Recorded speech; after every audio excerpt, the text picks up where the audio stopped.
Hey, what's up, everyone? Welcome back to Babel on Talmud. Today we're studying Daf Samach Zayin, Daf 67 of Masechta Yoma. We started off with a new Mishnah describing the Sari Mishtalech, the journey of the Sari Mishtalech from the Beis Hamikdash out to the cliff, and the nudge that is given to the goat, and some interesting Gemaras along the way. So, let's just kind of jump in. We are on the bottom of Daf Samach Vav Mud Beis at the Mishnah. Miyakire Yerushalayim Hayumelaven also ad Sukkah Arishona. Period.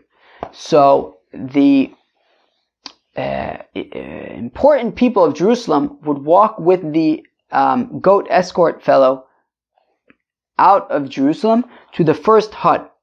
Eser Sukkos Yerushalayim va'ad Suk, and it says in the Mishnah there were 10 of these huts from Jerusalem until the cliff. Tishim ris shiva v'mechzel chomil, which were 90 ris, and it was 7.5 of these ris in a mil. So basically 90 divided by 7.5 is 12. So it was 12 mil from Jerusalem to the cliff. Al kol suke v'suke omrin lo harimozin v'harimoyim. And at each hut that he would arrive at, he would say, they would say to him, here is some food and water. Now, the Gemara is going to explain, what do you mean there's food and water? It's Yom Kippur. Okay. And then they would walk with this fellow, right? The people from one sukkah would walk with him to the next sukkah, and so on and so forth. With the exception being the people from the final sukkah, they would not walk with him all the way to the cliff. The people of the last hut would not walk with him all the way to the cliff. They would stand from a distance and look at his actions. Period. Because there were 10 of these huts, so it would be like 1 mil from each hut to the next. But after the last hut, there was actually 2 mil. Right? We said there were 12 mils, 10 huts, 12 mil. Right? So basically, if it's 1 mil to the first hut, and now you have 10 huts, so in between the 10 huts, there's 9 spaces, so like each one's a mil, so now we have a total of 10, but there were 12, so after the last one, there was another 2 mil to get to the cliff, yet the maximum tchum, which seems to imply that there was tchum to be concerned about on Yom Kippur, the maximum tchum is 1 mil, so they would only go 1 mil. He was permitted to continue towards the cliff, which was 2 mil away, so they would stop after 1 mil and just observe from a shtickle distance. What would this fellow do once he got to the cliff? He would divide in two a piece of red wool. We learned about this the other day, maybe like 2 weeks ago. Chetzio kosher besela. So he would take this red wool, right? We had talked about that there would be this red wool that would then turn white. So he took this red wool, he'd divide it in half. Half of it he would tie to a stone. And half of it he would tie between the horns of the goat that he was about to push off the cliff. And he would push the goat backwards, and it would just kind of roll and fall and stuff. By the time it got halfway down the mountain, it was already in bits and pieces. Beautiful. Then he would go and sit under the last of the 10 sukkahs until after Yom Kippur. At what point does his clothing become tummy? Because the pasuk says that the fellow who pushes the goat off of the cliff, his clothing becomes tummy. So at what point does his clothing become tummy? So after he has left the walls of Jerusalem, at that point his clothing becomes tummy. Reb Shimon says Reb Shimon, from the time that he pushes the goat off the cliff, at that point his clothing becomes tummy. Tony Rabbanan says the Gemara that the rabbi said, Eser Sukkos v'shnei milin hayu divrei Reb Meir. So Reb Meir says, like our Mishnah, that there were 10 of these huts, and there were 12 mil total from Jerusalem to the cliff. Rabbi Yehuda Omer Teisha Sukkos ve'es v'asar milin. Rabbi Yehuda says that actually there were 9 huts and a total of 10 mil. Rabbi Yossi Omer says, Rabbi Yossi, Chomish Sukkis, that there were 5 of these huts, V'asar milin, and 10 mil. Okay? Hayu. B'chulan ayidei eruv, and he was able to get from one to the other with an eruv, right? Because if you have 5 huts and 10 mil, then that means that between each one was 2 mil, but Tchum Shabbos is only 1 mil, so you would have to make an eruv tchumen in the middle to be able to get from one to the other. Or at least for the people escorting him to be able to get from one to the other. Amr Rabbi Yossi, and says Rabbi Yossi, Sachli Alazar b'ni, imaydei eruv yicholani lasos afilu shtei sukkos v'asar milin. Okay, interesting. Says Rabbi Yossi that his son Elazar said to him, as Rashi says, Rabbi Elazar said to his father Rabbi Yossi kind of jokingly that theoretically, if we're talking about eruvs, you could really just have 2 huts for the 10 mil. You can kind of work it out, but basically, if you have people putting an eruv tchumen between, on either side of the huts, you can kind of work it out. I mean, oh gosh, okay, like theoretically, you can have an eruv tchumen outside of Jerusalem, right? So meaning, if the Tchum Shabbos is 2,000 amos, which is 1 mil, so then theoretically the people from Jerusalem could put an eruv tchumen 2,000 amos, i.e. 1 mil outside of Jerusalem. Then they can go from Jerusalem 2 mil further, so that's the first 2 mil, and then the people from the first sukkah can also make an eruv tchumen on the side closer to Jerusalem, so then they could take him from the next 2 mil, so that's already 4 mil. Then you have the first sukkah, then you have other people in the sukkah who make an eruv tchumen on the other side of the sukkah, which means he can go an additional 2 mil, so now we're up to 6, and then you have people from the next hut which can make an eruv tchumen on the part closer to the first hut, which will get you another 2 mil, which is already 8 mil, and then on the other side of the hut you can make another eruv tchumen, which is get you to 10 mil. Got it? Good. Let's go weiter. Come on, Azla Adatanya, like who does the following verse go? Chutz me Achron Shebayin Shleigia Imo Letzuk. Who, like who? Reb Meir, Reb Yossi, who was the other one? Reb Yehuda.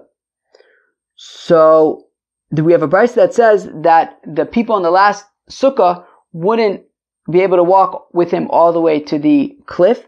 So, as Ma'asav, they would stand from a distance and see what he was doing. Come on, Reb Meir. It's like Reb Meir. First of all, that's exactly what our Mishnah said, but also because Reb Meir's opinion is that there were 10 huts and 12 mil, which means that between the last hut and the cliff was 2 mil, and they couldn't walk the whole way, so they'd have to stand at a distance of 1 mil and see what was going on from there. And at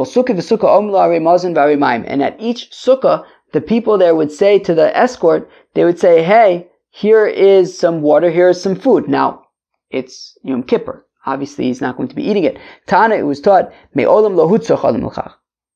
escort never needed to actually eat the food or drink the water. But you can't compare somebody who has bread in his basket to somebody who does not. Meaning, even just the assurance that the food is there if he needs it, gives him the strength to go weiter without it. But if he's mamish hungry and thirsty and he doesn't have any food, it's much more difficult than somebody who's hungry and thirsty and knows that if he needs it, he has it. So that's why they would offer him food and water. So what would he do there at the cliff? He would take this red wool and he would divide it in 2. He would tie one part to a rock and one part to the horns of the bull that he was going to push off the cliff.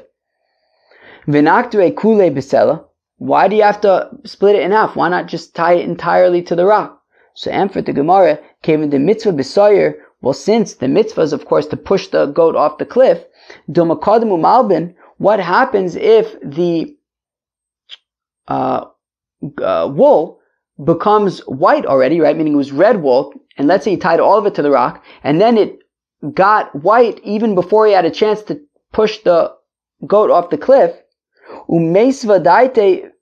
And he, he'll just kind of like forget about pushing the thing off the cliff. They already got atoned.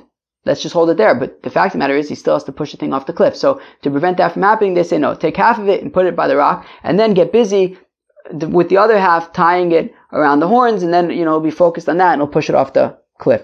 Well, if that's the case, then why bother putting half of it by the rock at all? Just put all of it between the horns of the goat. Well, because if you put all of the wool between the horns of the goat, well, sometimes the goat, while it's on its way down, might tuck its head between its body and he won't be able to get a good look at the wool. So therefore he takes half of the wool, puts it on the goat, half the wool leaves it on the rock. So even once the goat is down in lots of different pieces, and he can't see the wool anymore, Mimele, I imagine even if the wool became white, it would probably become red from blood. So in any event, he had half of the red wool on the rock so that he could see, after pushing the goat off the cliff, he could look at the wool on the rock and see if it became white. Very, very interesting. Very interesting that initially what they would do is they would tie this red wool on the entrance to the ulam. On the entrance, the ulam of course was the entrance to the heichel. Mibachutz, on the outside. Hilbin, and if the red wool would become white to indicate that the Yidden have been forgiven, hayu smechen, so everybody would be happy, lo hilbin. But if the wool did not become white, hayu atzevin u'mizbaishin, they would be sad and embarrassed. And we learned on the Aflamet test that we saw that during Shimon HaTzadik, when he was Kohen Gadol, so it would, the wool would always turn white. But after he was Kohen Gadol, sometimes it would turn white, sometimes it wouldn't. And if it wouldn't, they would become sad. Hiskinu, so they established she'yu koshin al pesach ulam mibifnim. So they said, you know what? Let us tie the wool on the entrance to the ulam, but inside, not on the outside, so it wouldn't be as visible. But still, people would try to get a look in there and see if it would become white or not. And if the red wool became white, so they would be happy. If it didn't, they would be sad. Hiskinu sheyu koshin also chetzu b'selev v'chetzu b'kanav. So at that point they said, you know what? Let the escort fellow take the wool with him and, just put half of it on the stone, half of it on the goat, and he'll know if it became white or not, and it doesn't become a whole scene. Amr of Nachum Bar Papa Mishum Reb Elazar Akapar Barishona Yukoshin Lashon Shazaris Al Pesach Ulam Mibifnim. So he says that initially they would tie the wool on the entrance to the ulam on the inside. V'chem Shagia Sar La Midbar Hoyam Albin. And once the goat would get to the desert, then the wool would become white. V'yadu Shnaisis Mitzvaso, and they would know that the mitzvah with the goat has been done. Mistam, I guess, once it was pushed off the cliff, I guess. That even if your sins will be like red wool, they will become white like snow. So initially that's what would happen. They would have the wool in the Beis HaMikdash, and when the goat, I guess, got pushed off the cliff, they would know the mitzvah has been done, and the red wool become white, and it was gewaldig. Now says the Mishnah that by the time the goat got halfway down the mountain, it was already in a million different pieces. So of course the Gemara wants to say, what's with those limbs? Are they mutter ba'ano? Okay, it's an important question. Rav Shmuel charam mutar v'charam asur. So good clean machlokas, Rav and Shmuel. One says asur ba'ano, one says mutter ba'ano. Mandam mutarin. The Mandam who says that you are allowed to get benefit from these limbs. V'chsiv ba'midbar, as the pasuk says, v'shilach asar ba'midbar, that you send the sire in the midbar. And midbar implies hefker, a place of hefker, mutter ba'no. Mandam asur in tichsiv gzeira. And the Mandam who says that they're forbidden from ano because the pasuk describes the place as el eretz gzeira, a place of gezerah. Gezerah is like a decree, something that's forbidden. But according to Mandamar, who says that these limbs are also bano, what does it do with the fact that it says midbar, which we wanted to say implies that it's mutar bano? He needs it for the following brisa: hamidbar, hamidbar, bamidbar. That it says 3 times in the context of the Sari Mishtaleach. It says once, it says hamidbar, then it says hamidbar a second time, and it says bamidbar. The rabbos no v'givon shilo ve'solam, to include that the Sari Mishtaleach wasn't only in the Beis HaMikdash or only in the Mishkan, but rather it was also by Nov, it was also by Givon, it was also by Shiloh when the Mishkan was there. So they would do the Uve Solam as well as the Beis HaMikdash. They would do the Sari Mishtaleach there as well. So that is what that Mandamar learns out from Midbar. Ve'idach ha'gezera my ovele, and the Mandarma learns out from Midbar that it means a place of hefker that's mutter ba'no. So what does he do with gezera, which we wanted to say could mean that it's also ba'no? So mibar le'lechdetanya, it's needed for the following. Brisa gezera in gezera chatucha. That what do we learn out from gezera? It means that the cliff needs to be like a sharp, cut, edgy, steep cliff. Or you can learn it from Gezerah to be cut up. That kilu, the goat needs to get all cut up and detached into a million pieces when it falls down the cliff. Another way to learn it is that when it says Gezerah, it means maybe you'll say, what in the world is this barbaric, insane craziness? Goat, you're just pushing it off a cliff. What in the world is going on? Talmud Ani Hashem. It says, I am the Eibishter. Ani Hashem Gezartiv. I decreed it.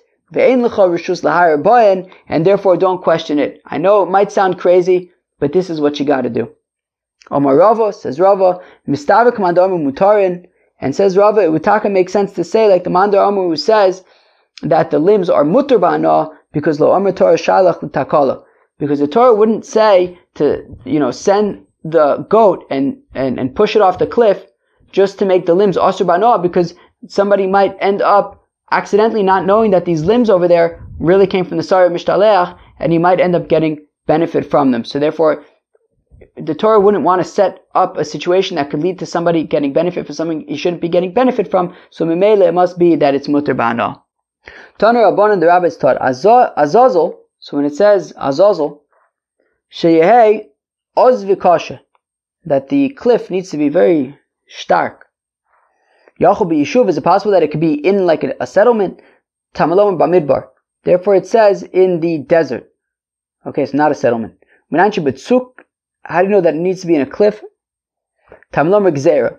Well, therefore it says Gezerah to say it's got to be very cliffy and steep.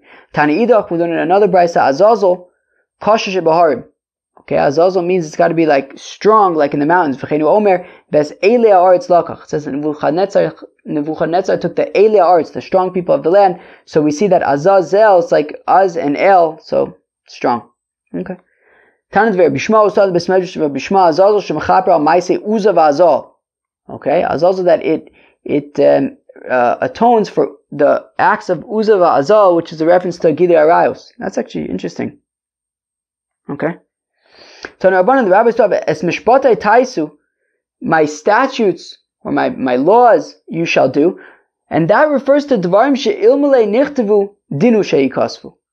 So when it says es mishpatai taisu, that my laws you shall do, that refers to things that even if they weren't written, so memele you should be doing them anyways. Ve'eluin, for example, avodas kochavim, you shouldn't be worshipping getchkes. V'giluyei arayos, or inappropriate relationships. U'shvichus damim, murder. V'gezel, and theft, u'virchas Hashem, and cursing the Eibishter. These are things that no matter you shouldn't be doing. And even if it wasn't written, you still shouldn't be doing them.